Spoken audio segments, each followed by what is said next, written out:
Hello, welcome listeners to another episode of Listen, Learn, and Love, hosted by Richard Osler. I'd like to introduce my guests by telling a missionary story. When I was assigned to the England Manchester mission and went to the MTC, my companion is Jeff Call. And Jeff Call and I were the only ones that went to the England Manchester mission of our district. There was not, the rest, everybody went different directions. And so we had this bond as we went to Manchester together, and never were companions, but always get together on splits or something and sort of had this bond of being in the MTC together and finishing up together.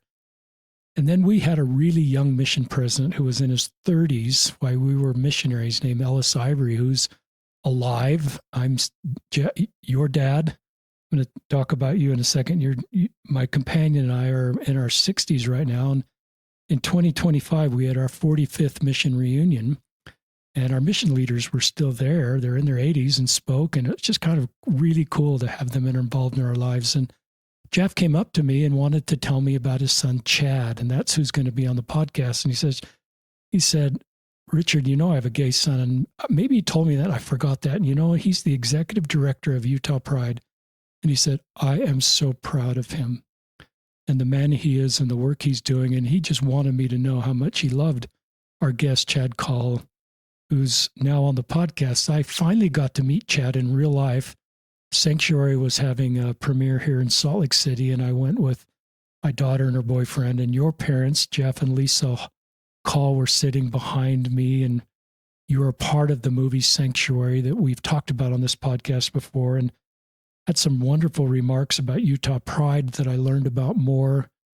Your kind comments to trans people in the sanctuary, and I could just tell your heart cares about that really vulnerable and community that's under attack. And so anyway, I reached out to Chad. I think I talked to Chad at Sanctuary and said, Chad, would you come on the podcast and share your story? So welcome to the podcast, Chad.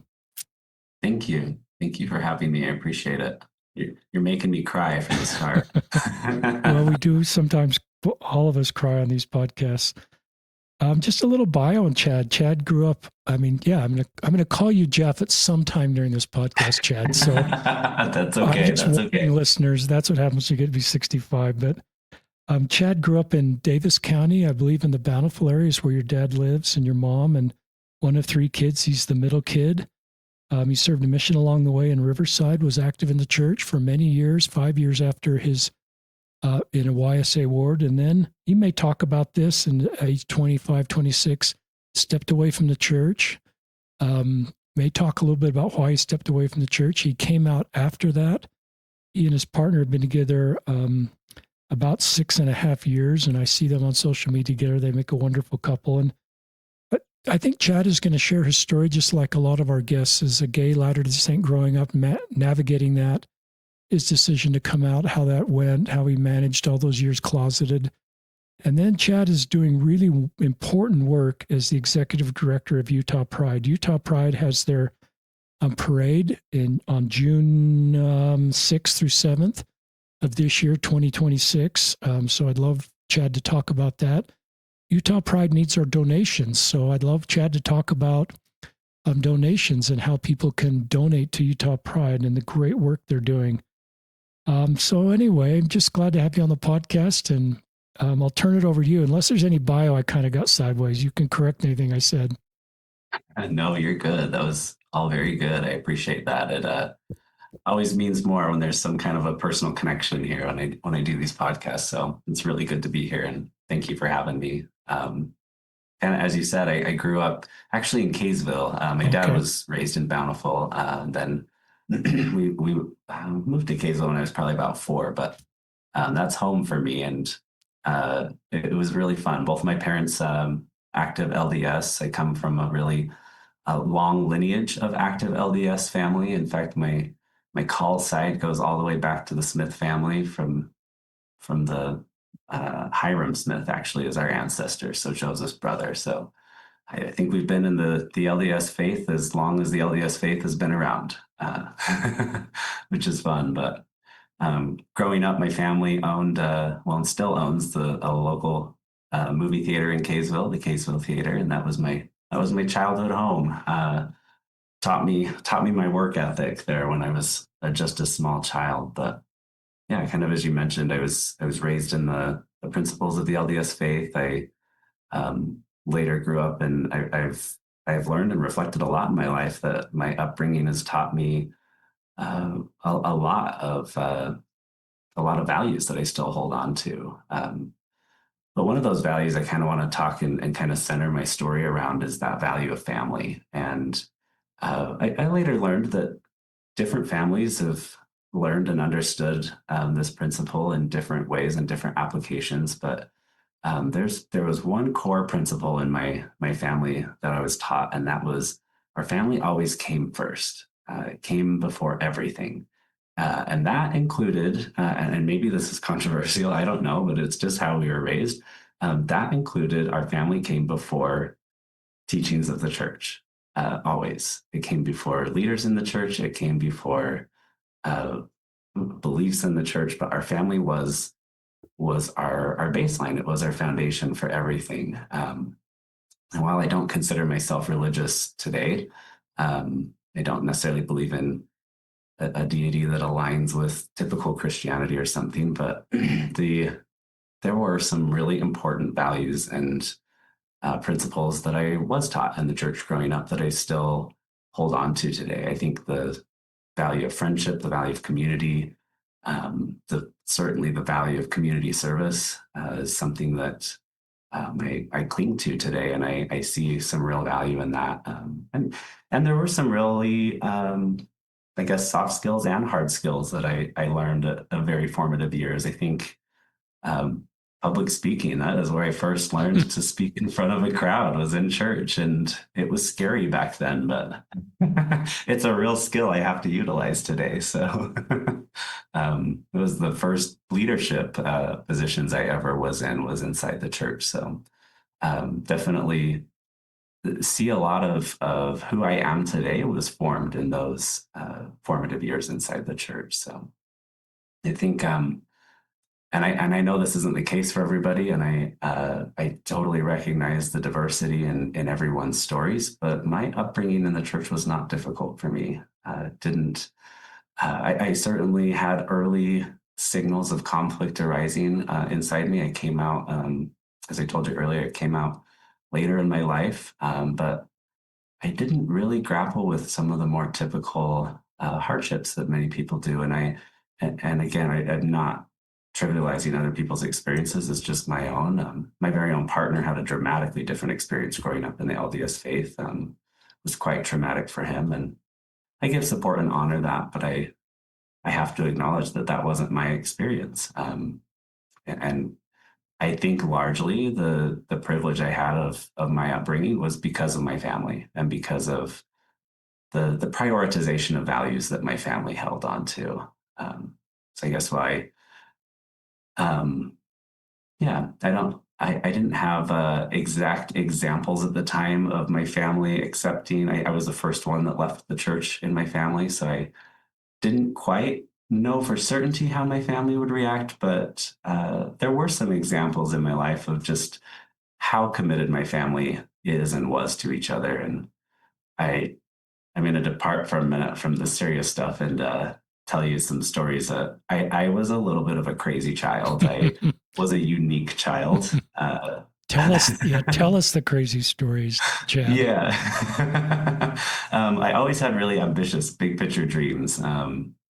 Even as a young child, I got myself involved in some crazy projects. And if you know about the Call family, getting myself involved in crazy projects means getting my entire family involved in crazy projects. I was probably 12 years old 13 when I did my Eagle Scout project. And I saw you have to have 20 hours of service for your Eagle Scout project. And I thought, well, I think I could make that like 2,000 hours, and I'm going to put on an electric light parade and do a fundraiser, food bank fundraiser for the city of Kaysville, and I'm going to drag my whole family in it, my whole scout troop, and actually every scout troop in the city of Kaysville I'm going to drag into this project, and we're going to put on a whole production. In hindsight, that's a very gay thing to do, to put on an electric light parade to raise food drives. So this is awesome. Yeah, but things like that. I used to. I was a little crazy child. I drug my family later on in my life. I was really involved civically. In fact, that project got me put on the civic committee for Kaysville City when I was 13 years old. And I Wow. stayed on the civic committee until I started this job at the Pride Center 2 years ago. So Wow. I served on that committee for a long time. I used to be the director of the 4th of July parade. I put on a block party, but all of those things that I kind of got myself into on a civic level or a service level, my family was always there. They were helping me at 2 o'clock in the morning, dragging all kinds of crap into the street and schlepping pallets of concrete and the hard work. My family was always there to back me up. And they didn't always want to be there. I knew that. It wasn't about whether you wanted to go to a family activity as a kid or even as a young adult. That was what you did. And I guess uh, I've always ran a million miles an hour, but my support system has always been my family. And so I think by the time I kind of made my exit from the church and came out, I did not have I guess I had a lot of hope, to use an old term, that my family would stand with me, and I had a lot of trust that my family would stand with me, no matter what happened in my life and no matter where I landed in life. So um, they would come along for whatever crazy ride I would drag them along for, and I've drug them along on a crazy ride. So It's so um, interesting, Chad, that yeah, you've been so involved in civic duties or the civic discourse to improve things. I don't know if those are the right vocabulary, but yeah, really unusual to do what you did at age 13, and how that's just obviously prepared you for what you're doing now as you fully understand and can really hit the ground running. So yeah. this keep sharing your story. Yeah. It was fun. It was a fun childhood. I recognize the privilege I came from that allowed me to do a lot of those things. And but it was a fun childhood, and I had an awesome family that stood with me. But I later, as you mentioned, went on a mission to Riverside when I was 19, and when I came home from my mission, I became really, really active in my YSA ward. I served as a gospel doctrine teacher, elders quorum president, ward mission leader. As an ordinance worker in the Bountiful Temple for several years, and used to always be the one that got landed with the calling to plan the super activity every year, which made sense. Been an event party planner my whole life. We had the best linger longers ever in that YSA award. Really overproduced them a lot. I used to joke that I was running a catering company on the side every Sunday afternoon. So there. But it was then in the YSA ward that I first started clicking that the things probably weren't typical for me in the dating life. I tried dating women. I planned the best dates, honestly. I was a great guy to date. They were very elaborate. They were very fun. They were very thoughtful, and very platonic. I liked and respected many of the women in my life. I'm incredible friends with so many strong, independent women. I was raised by a very strong, independent woman, and just never really could figure out how to make the relationship side of my interactions with women work. And I always felt like I missed the class on how to have public affection. Right? I didn't understand how all these other men in my life, they just knew when they were supposed to hold a girl's hand, or they knew when they were supposed to like it. I was just like, gosh, did I miss that class? I don't know. No one ever taught me how to do that. And so when I was about 23, 24, I found myself in starting my career, started working for a print company in Kaysville, and kind of did what I always do, jump into the deep end of everything. And uh, luckily was fortunate enough to work for a company that trusted me. And I started a new division in that company that served the event production world, and really blossomed, took off. Within a year, I was leading the largest division of that company, and really took a lot. It was a very, very high demand career. And it was kind of the first time in my life I found myself in a space where I had nothing but green lights. My relationship with the church, it wasn't necessarily negative, it was always strained because I felt like I had kind of capped out because I couldn't figure out how to make a relationship with a woman worked.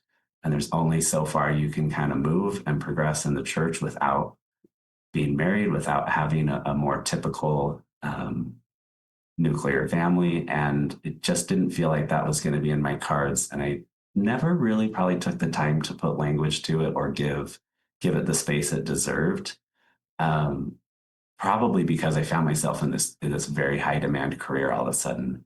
It was consuming every ounce of me, and it was also rewarding every ounce of me. And so I really that was kind of the first time I started.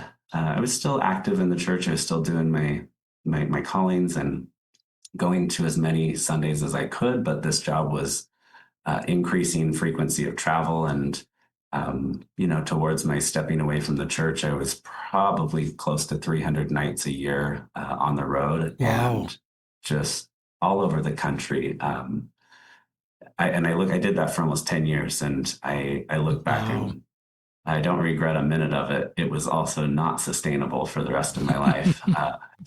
Wow. But I met some really incredible friends. I traveled the country. It was kind of during that time I started learning who Chad really was deep down inside. I think most people in my life knew who I was before I knew. And I'm not just talking about my gay identity, but just my own personality. I never really took the time to examine myself from the outside in. I just I'm moving too fast, you know?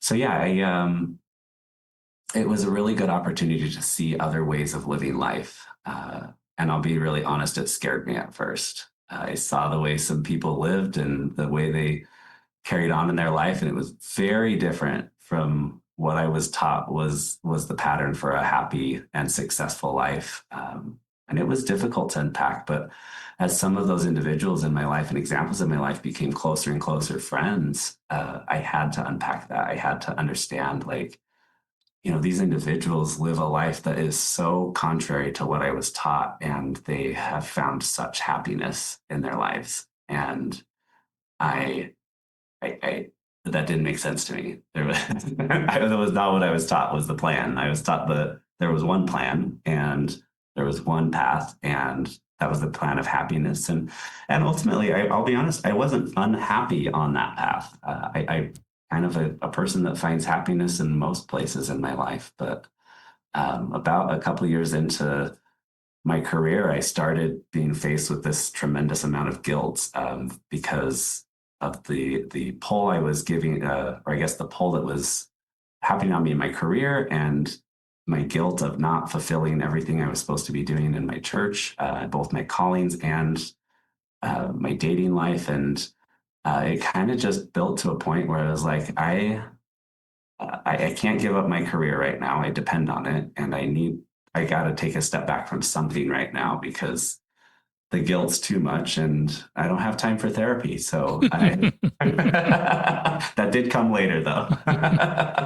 And so I decided to take a step back from the church, and it came at a time that it was also, I wouldn't ever say this is the reason I left the church, but it did fall at a time in my life where the church was really publicly advocating for some funding on Capitol Hill to be removed from Planned Parenthood. That was an organization that I personally supported and volunteered for and donated money to, and was really kind of finding myself in conflict there, saying, well, I feel like I'm donating money to both sides of an argument right now. And I really feel strongly for women's rights. And I always say I was raised by a feminist that didn't call herself a feminist because that wasn't a word we used back then. But I've always believed in the independence of women and bodily autonomy and all of that thing. It's just a place I sit on. But it was hard to grapple with that. And quite honestly, I was so stretched in my career at the time, I did not have the bandwidth to unpack all of that. And so I just said, I just got to take a step back. And something there's some consistency in the LDS faith that is a really great thing. And it kind of made me realize I could take a step back from this. And if I realize I need to come back to it, it'll be there for me to come back to. It's not going anywhere. And so I did. I just took a break. And that break rather quickly led to me just leaving the church altogether. And it was maybe a couple months journey. Again, I'm even picking up now. There's some trends. I'm a very deep end person always, all the way in, all the way out. But my mom actually is the kind of the first person that noticed, and she had mentioned a couple months ago. She said, "You seem withdrawn from our family, and you're still coming around. You still come to Sunday dinner, but you don't linger anymore. You don't stay to talk. You don't. What's going on?" Moms know. Moms always know. And so I just said, I'm not going to church anymore. And I don't know. I haven't wanted to stay around because I haven't wanted it to come up. And I don't know how to talk about this because no one in my family had left the church at that point. And I only really had one cousin in my extended family who had left the church by that point. And that did not go well, not because of his leaving the church, but it's in a good place now, but it was a hard time in his life. So I don't know, but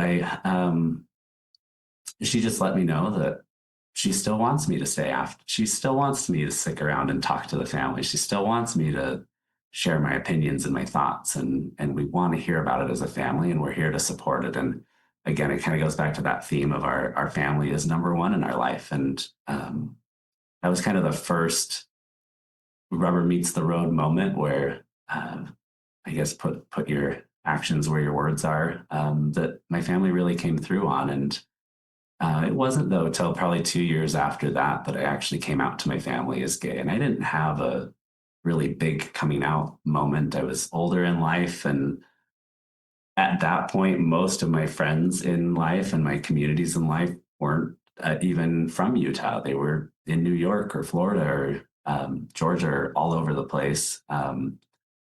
They didn't care. I worked in event production. Everyone was gay. So no one really, coming out wasn't really a thing I felt like I had to do. But I did really kind of reach that point in my life where I wanted to start dating people, dating men specifically. And I didn't want to do that in secret. I didn't want to, it didn't feel like an alignment with who I am. I've, from a very young age, kind of latched on to a mantra from Shakespeare's Hamlet, this above all to thine own self be true. And I didn't feel like I needed to make an announcement to the world to be true to myself, but I did feel like I needed to be transparent to my family and let them know who I am, to be in alignment with that mantra. And so I let them know I think I was flying to San Francisco for a trip, and I just sent them a text and said, "Hey, by the way, so I'm sure this is no big deal, but you should know I'm gay and I'm going to start dating men." And it was like, "Oh, okay, great. Thanks for letting us know." And that was that. So it wasn't a very dramatic story. I often tell I don't really have a coming out story, but that's kind of what led me to where I'm at in my personal journey. And then professionally, as you know, I've always had a really high prioritization to volunteerism and community service. And shortly, I started getting involved with some nonprofits. I started volunteering with Equality Utah. I volunteered with Planned Parenthood for many years.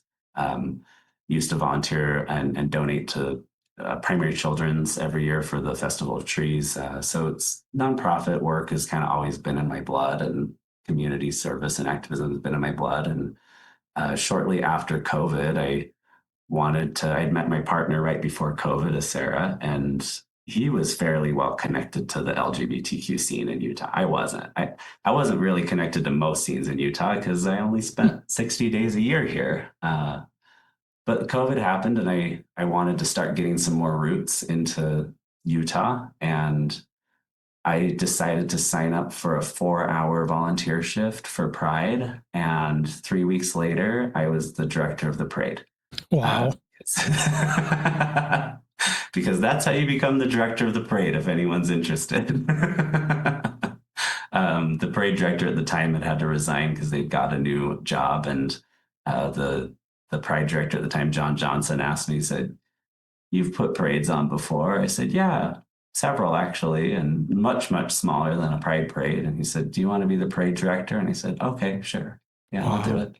And he goes, "Well, no, it's a really big deal." And I said, "No, I know, but I'll do it." Wow. And he said, "Well, how much would we have to pay you to do it?" And I said, "Oh, I will just, it's a volunteer job. I'll just do it." I said, I produce events for a living. I can produce this one." And so that's how I got involved with Utah Pride for the first time. And then um, in 2023, there was some financial fallout with the administration at the time, and the organization really kind of went on life support. And it was a really kind of scary, volatile time for the organization.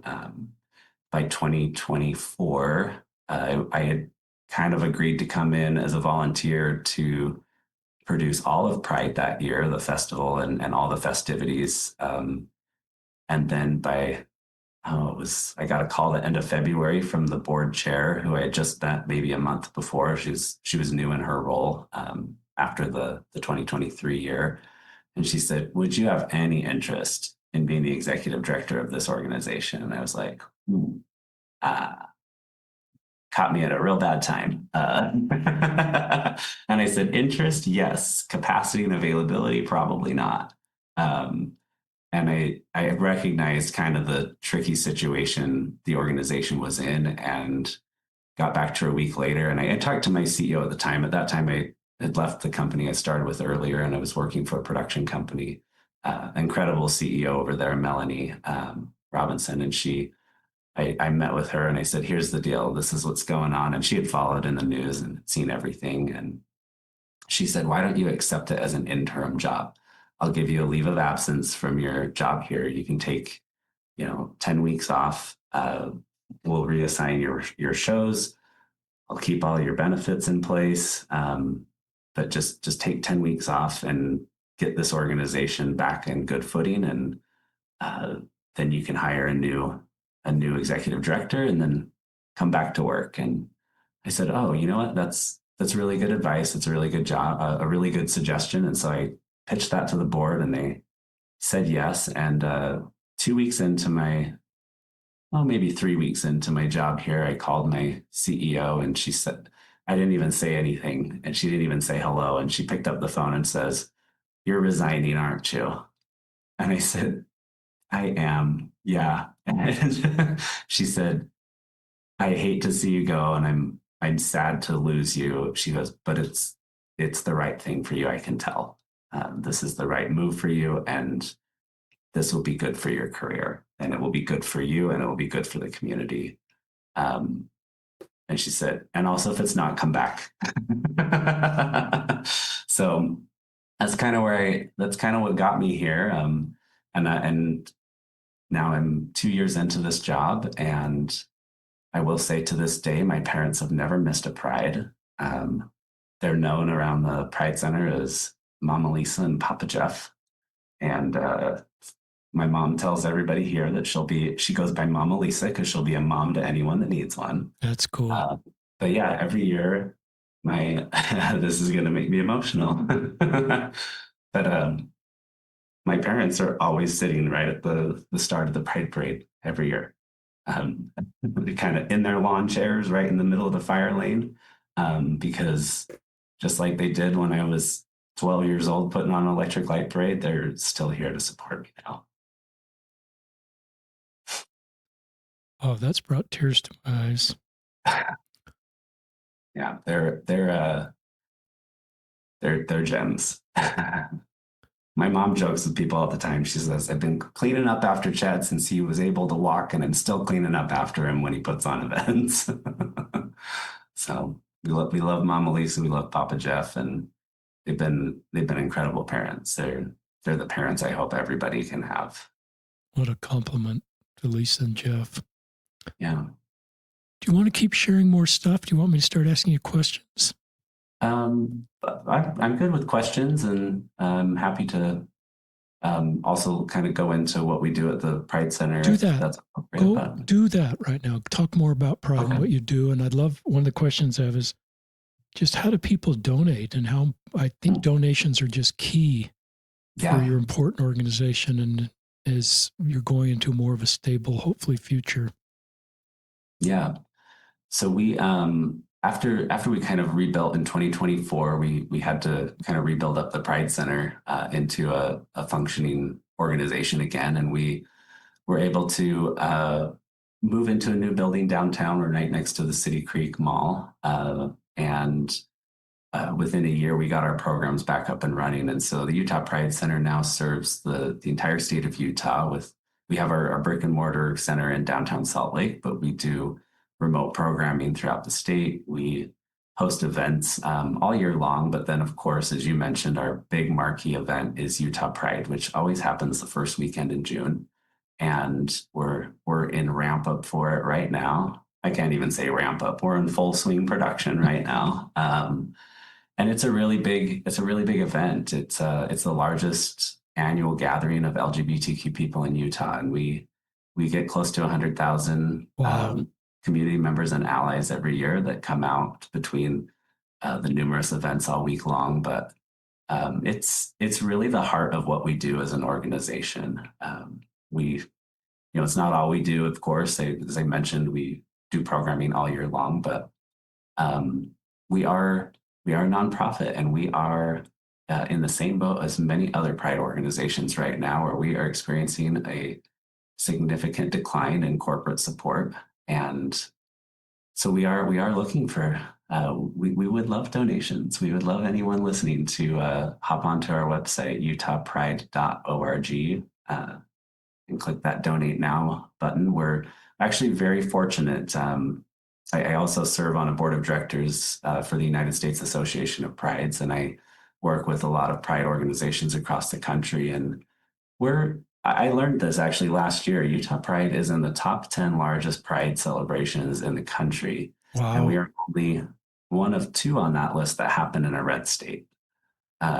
So we are a real anomaly here in the state of Utah, and we are really fortunate to have the support we have had, despite our kind of sponsorship declines over the past couple of years. We've been able to stay in the black, and it's because of really generous supporters across the state, and we are really grateful to them, and really grateful to the culture here in Utah, that culture of giving. The state of Utah, I don't know if you know this, we are always at the top of the charts of charitable contribution giving states in the country. We top the charts there of generous giving, and we're really fortunate here. I think we are almost $700,000 down in corporate sponsorship the last 2 straight years, and we've been able to pivot. We've been able to lean more into our small business support. We've been able to reach out to some of our more generous donors. But quite honestly, at this point, most of our funding is actually funded by $25 and $30 a month donations from people. Very grassroots, very everyday folks. Our work is not primarily funded by those $100,000 gifts. It's funded primarily by those $25 a month gifts. So I always encourage people and ask people if it's possible and if it's capable. Even we have donors that are even doing $10 a month or $5 a month, and a lot of people will reach out to me and say, "I'm so sorry, this is all I can do. I know it's not a lot," and it actually always kind of takes me back, because I'm like, it actually is. A $10 a month donation is incredibly significant to an organization like ours. So, yeah. Listeners, I haven't connected with Utah Pride. I'm a little bit embarrassed. I connected with Encircle as the first group. They were kind of coming on the scene the same time I started being an ally. Connected with Affirmation, and I'm late to the table. I'm going to become one of your monthly donors, and Thank you. And lead by example. I don't actually donate to anybody. I just kind of self-fund the podcast, and that's been my financial commitment to the space, we but appreciate that. I'm going to do what you've invited us to do. And listeners, if you don't even live in Utah, you can still donate. This, you're listening all over the world to this episode, and if you want to do something, I like that it's so at the grassroots level that you don't, you need corporate sponsorships, but your bread and butter, so to speak, and you want those and need those. And if you want to be a corporate sponsor and you're a corporate executive out there, I'm sure Chad would love to meet with you. But I love your focus or the grassroots, and I think that's part of the vibe and part of, as I've learned more about Utah Pride, that fits so well is the involvement and the commitment from the local people in the community. It's true. It's and it's unique, when you compare those really large prides nationally. Most of them are significantly funded by their state, county, and city. We don't have that here in Utah. Right. And in some ways, it's kind of a blessing because we are not subject to the political volatility of that either. We are able to be self-sufficient, self-supporting, and our funding is a little more stable than some of those other organizations that have the more traditional support. I love that you're involved in the national, so you can see the national umbrella and have context and see things that are working, not working. And that lens also helps me to realize how well Utah Pride and all the people that have gone before you and all the people that have made Utah Pride what it is. You talked about some of those people who went live, and if you're listening, thank you for what you've done to make Utah Pride possible. Yeah. Well, yeah. Thank you. And yes, there's been that is something that always kind of moves me is hearing about the community leaders that started this movement back in the 70s, 80s, and 90s. And I just think about that all the time. And I think, wow, being that publicly out in 1985, that's different. That was different than what it looks like to be out right now. And that was some real sacrifice. I look at all the people that lived through the AIDS crisis and the workers in our community. I mean, we're fortunate. We have a retired doctor here, Dr. Kristen Reese, that she was one of the leading caretakers in the country and for AIDS patients. And we just have such a rich LGBTQ history here in Utah that I think brings so much heart into who we are. Some comments on your story that I'd love that just were interesting for me, listeners, and Chad. I love this line, examine myself on the outside. I thought that was really helpful, and really thoughtful, and can be kind of scary, like you said, but to really examine. I think that's helpful for all of us. And you're really busy, so you can kind of kick that can down the road, but eventually said, this is what I need to do. And I thought that was really a positive thing. I love Go ahead. Oh, sorry. One of the things I say often when I speak to allies, especially in Pride Month, when I speak every once in a while in public settings, and I talk about the importance of coming out in our community. And most queer people at some point in their life have had to come out, whether it was a really big thing or even just a personal thing. But one of the things I invite allies to do often is to find things in their life to come out about.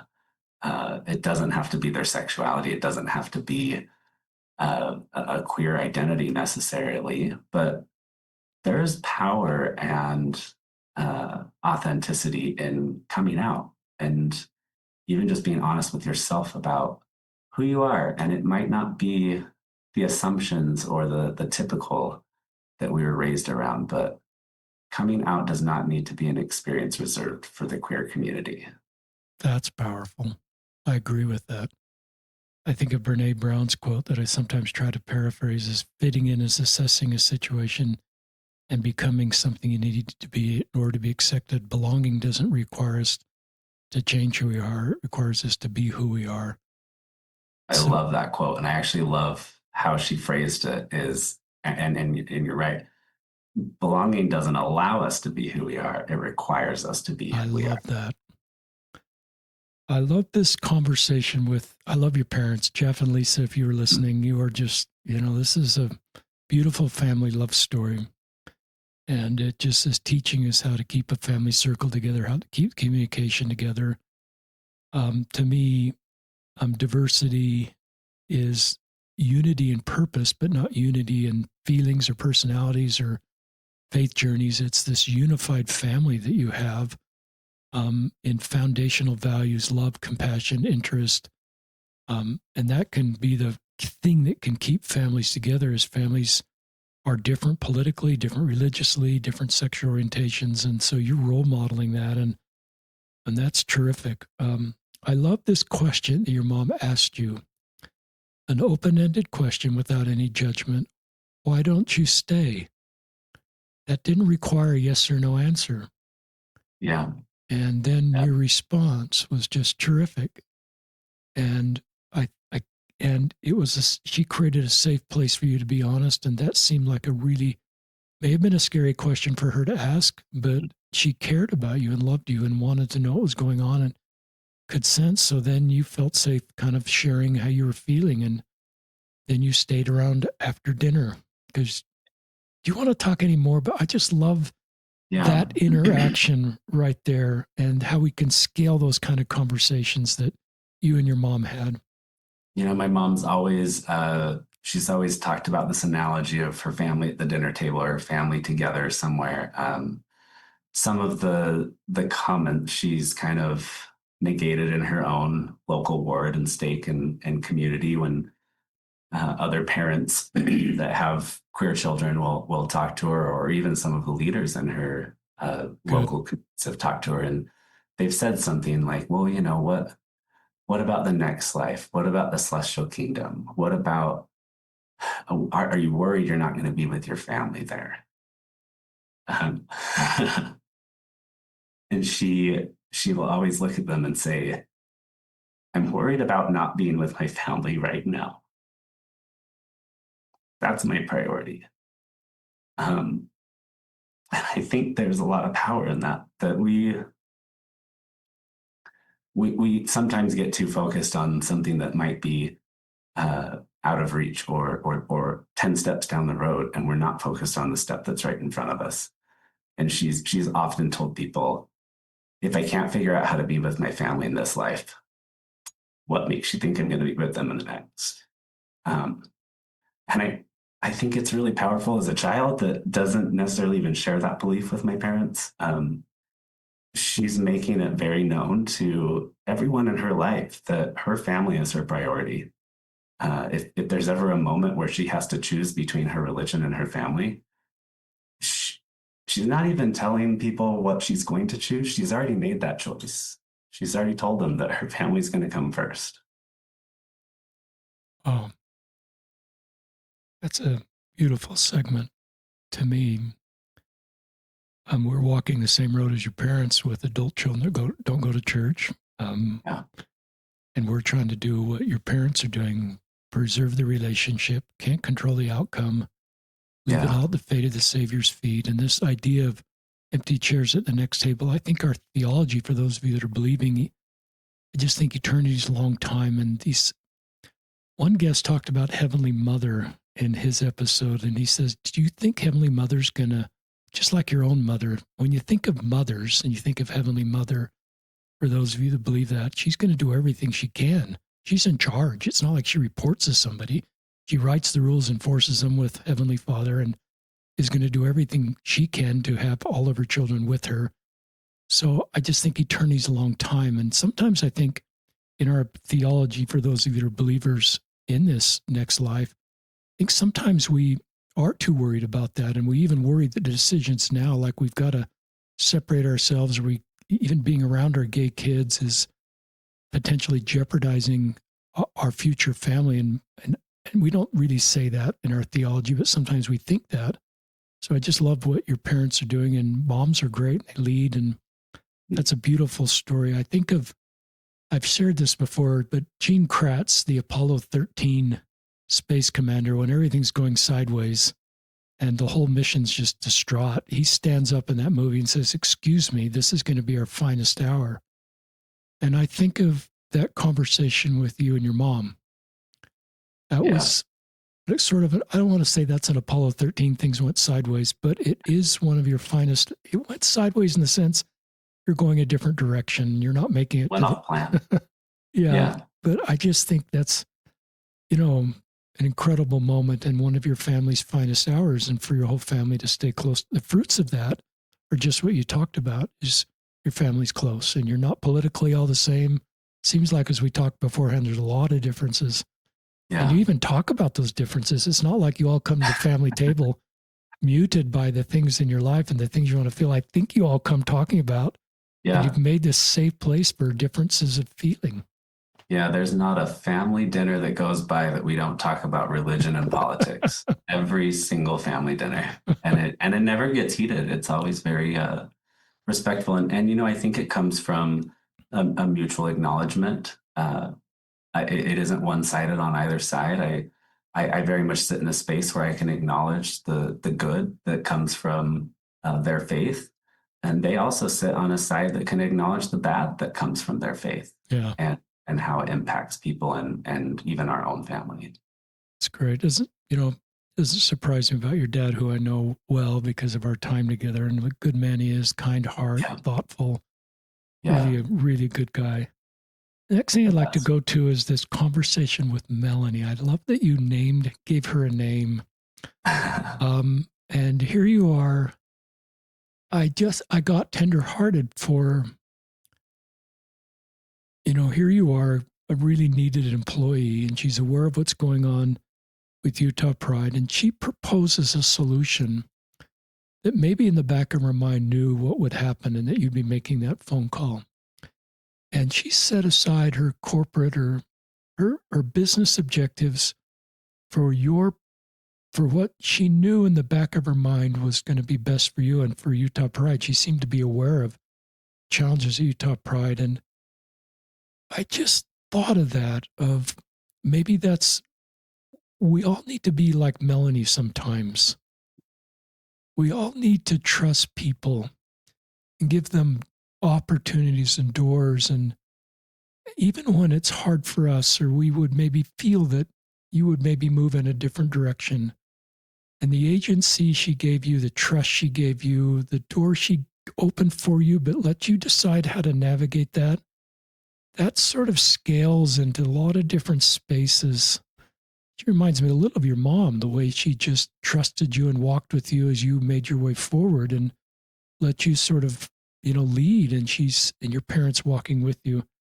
Any more on that? I don't know if I'm making too much of that, but I just thought that was a beautiful story in your whole story. She's been a mentor for me for a while, long before I worked at that company. She's why I went and got my master's degree. And she has been a trusted person in that light. And I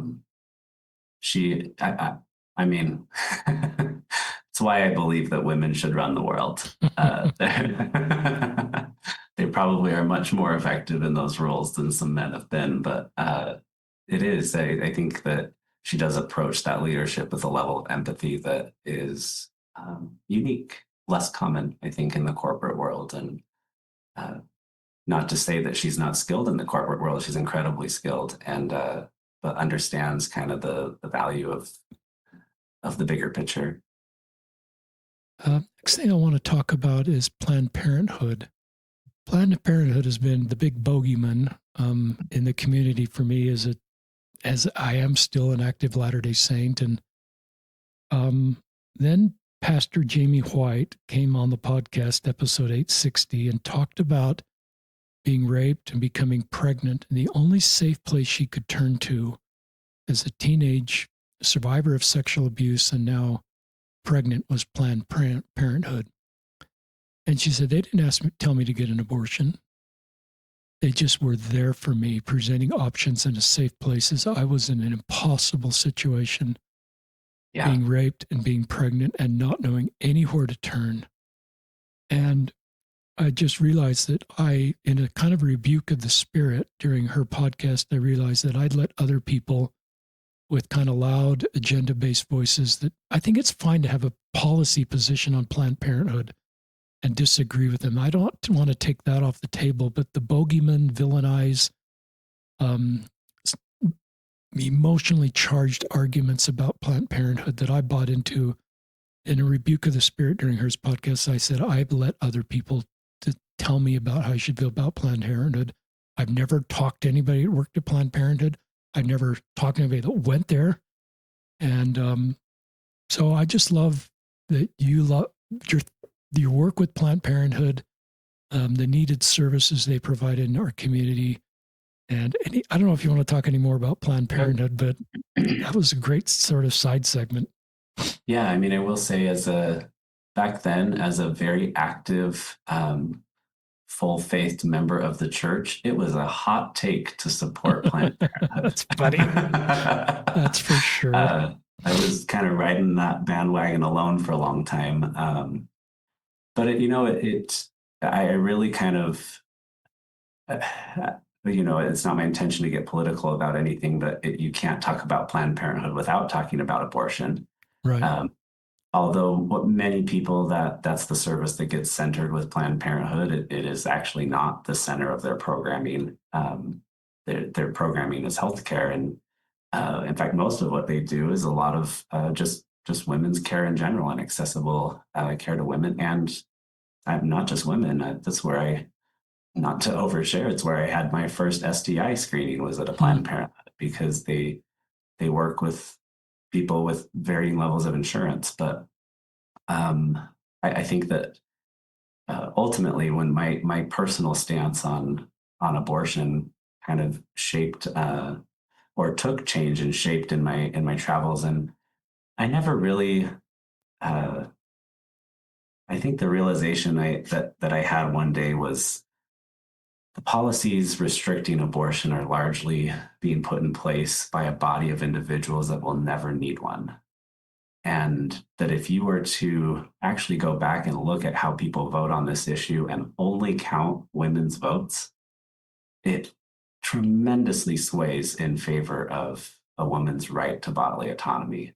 And it really kind of just made me understand that I don't, this isn't an issue for me. It's not my issue. It's not an issue for me. And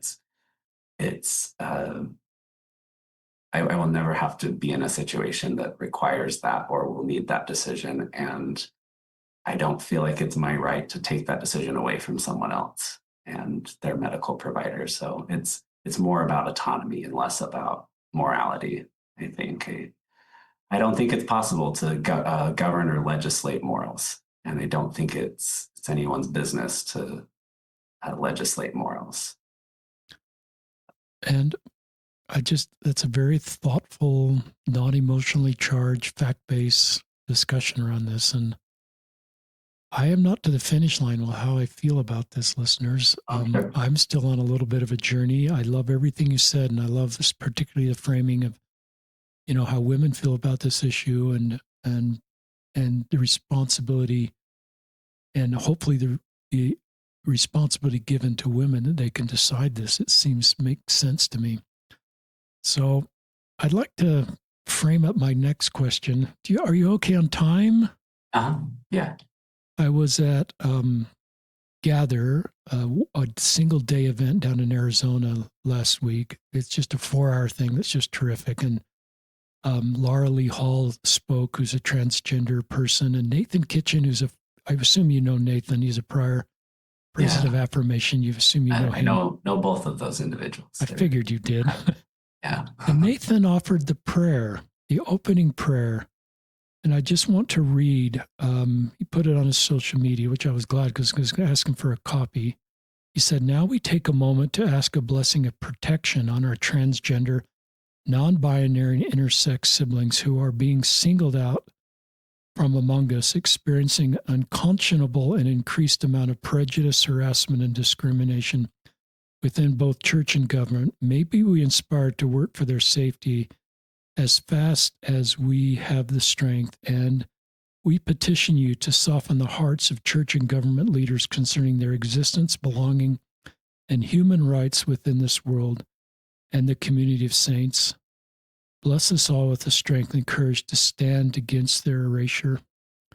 I just love those words. And in the Sanctuary movie that you were part of, I believe you talked about our trans friends, and you very,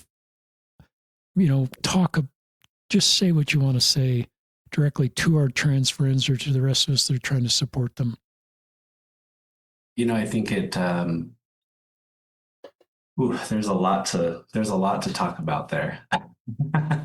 And I think I think going back to something Brene Brown says all the time, it's really difficult to hate up close.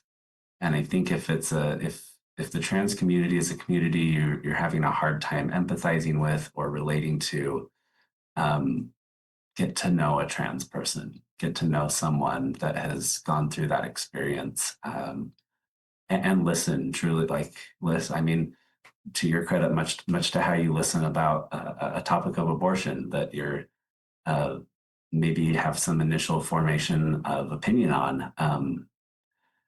It's hard to understand things that we don't experience ourselves. That doesn't mean that those experiences of other people aren't valid. And I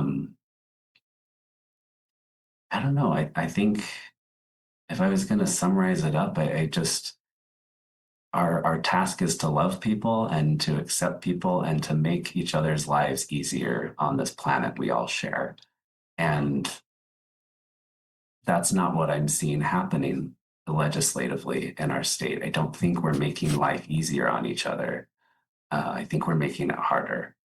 And I guess that's what I boil.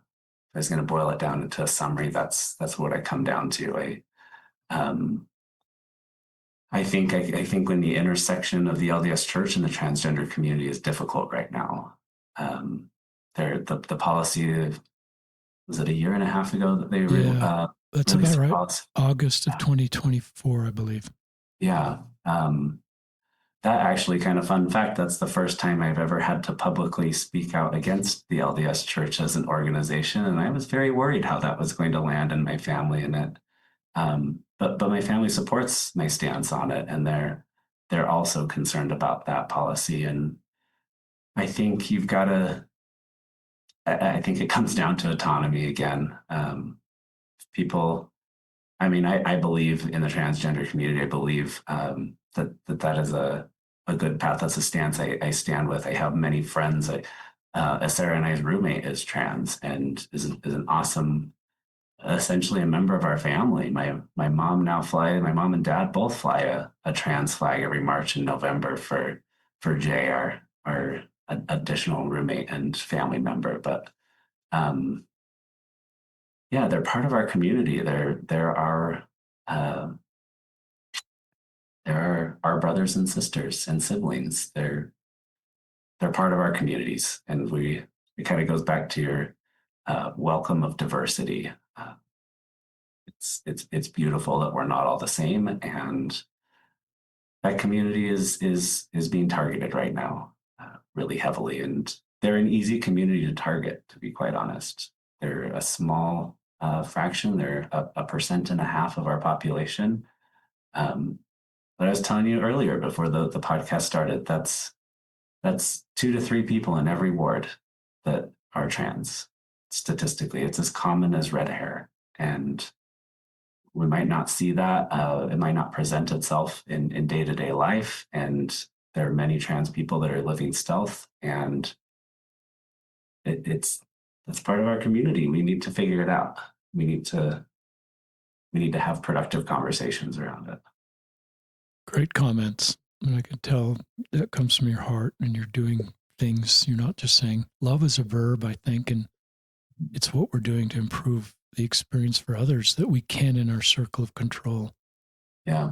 So I love your thoughts about Brene Brown. Brene Brown's listeners have been terrific for me in my allyship. It's interesting. I've read a lot of her books, and to me, she's taking the teachings of Jesus and putting them into actionable things and concepts for me. So like people are hard to hate, close up, move in, yeah. Which is something Jesus would taught. He didn't say those words, but he lived those words with everybody he was with in his ministry. Yeah. And so, I'm thinking back, now I'm back on my mission with your dad and my own journey. And, we'd go knock on doors in England, and I think I've been born with the curious gene. I think that can be learned, but my companions, I would often ask people what religion they believe in and why, and was curious. Some of my companions thought, well, they're going to convert you. And I thought, no, I'm just curious what they believe in. And I wanted to learn about their religions. And I just think the sin of certainty is something I've probably been guilty of. I was with Planned Parenthood. I thought I had them all figured out, but I think it's just good to be curious. My 93-year-old mom, Barbara, is continuously curious. I think I get that from her. And so I think that's part of, if you're an ally, to be curious and to not, there's a book called The Sin of Certainty, and that can really be reassuring to be certain about everything. It can be another road to just be curious and live with the grays, and maybe I don't quite understand this, or maybe we're not at the finish line. So I love that, and I love what you're doing at Utah Pride. That's all the notes I've written down. Do you have more things you'd like to share, Chad? No, I don't think so. I think we kind of covered, well, I will say one thing you just said that kind of made me think of an experience. You talked about Brene kind of exemplifying the teachings of Jesus. And I think about the work we do at Utah Pride and the movements we're in advocacy. And I see the person that Jesus was in, that we've learned about in the Bible. I see that he would be standing with us. For sure. I had 2 years ago, we unfurled the largest trans flag in the country on the steps of the state capitol. And my really good friend, mentor my whole life, I taught with her early when working in high schools. She came out to support, and I told her, I said, she talked about God, and she's an active LDS woman. And I said, Andrea, I think Jesus would be here today. And she said, through tears, she looked at me and said, Chad, he is here. This is where he is. And I thought, yeah, probably. Like probably this is where he would want to be. I can't imagine the teachings. I was a big scriptorian when I was active LDS, and that the individual that I studied in those books that was talked about, this is where he would be. I believe that. And just add my voice, I absolutely believe that. I think of the parable of the Good Samaritan. I think of my trans friends. I've shared that before on the podcast, that here Jews despised, that's not a word, listeners, but you know what I mean, the Samaritans. And then Jesus, in this really powerful and shocking parable to the Jews, elevated the Samaritan as the hero of the story. And I think, and just the person that experienced superior moral behavior. And I've seen that in my trans friends again and again and again. And they are a targeted population. Politically, it's like you say, we create fear around political issues, and that can get a lot of votes and a lot of money. And back to Brene Brown, one of my favorite quotes from her is, common enemy intimacy is the opposite of true belonging. If the bond we share is simply we hate the same people, the intimacy we experience is intense and an easy way to discharge our outrage and pain. However, it's not fuel for real connection, end quote, paraphrased, sort of like that. Yeah. But I've been guilty of common enemy intimacy. Me too. And Jesus never did that. He never got a following based on fear. He wasn't even trying for a following. He was just trying to love people like you are at Utah Pride, and all the people that need to love that you're bringing forth and are providing other people. And so I'm heartbroken, listeners, where we are supporting trans people. I don't know how it feels to be gay. I don't know if there's any parallels to being gay 40 years ago and the things you say about gay people 20 or 40 years ago. But I just am heartbroken where we are supporting trans people in my church that I love and in our community. And I'm so grateful for people like Utah Pride that support people. And you, our trans friends, I'm grateful you're alive. I'm grateful that you're working through really tough issues and contributing to our community, and just think your best days are ahead of you, and I have hope for the future. I sometimes talk about this. I'm getting Catherine Schweitzer ran the Boston Marathon in 1967. She's not trans, she's a woman. You couldn't even sign up as a woman to run the marathon in 1967. The race officials are trying to rip off her number 261 because the assumption was women were too frail to run marathons. And 50 years later, she ran the same marathon. And what have we learned? Well, we have proximity to women marathon runners. We know women, and we know the science behind running.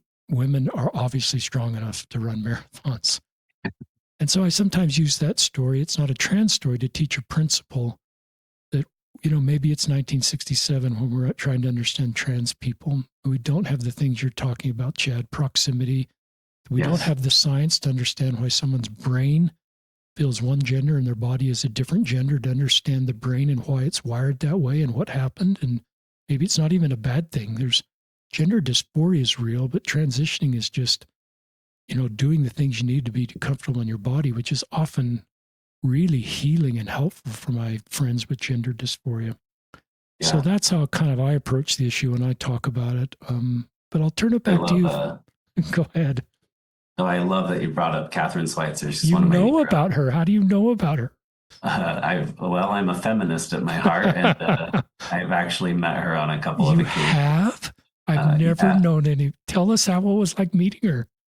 So I used to produce a segment produced for the New York Marathon, and she also has ran the New York Marathon many times, but she was not part of the 6 who sat. That was the first 6 women that demanded that they ran the marathon with the men 2 years after her Boston Marathon. But Catherine was a trendsetter, and she actually she didn't set out to run the Boston Marathon as the first woman. She just wanted to run the marathon, and she registered under her name Kay Schweitzer because that's what she registered under every race that she ran. And but she had an awesome support team. I'm always moved by that because of it's exactly what you said, the science at the time, or the education, educated professionals in running industry thought it would be impossible for a woman to run the marathon. And I think it's important to remind people about those stories, and that the fact that she's 80 years old, she ran that marathon in her 20s, that was 60 years ago.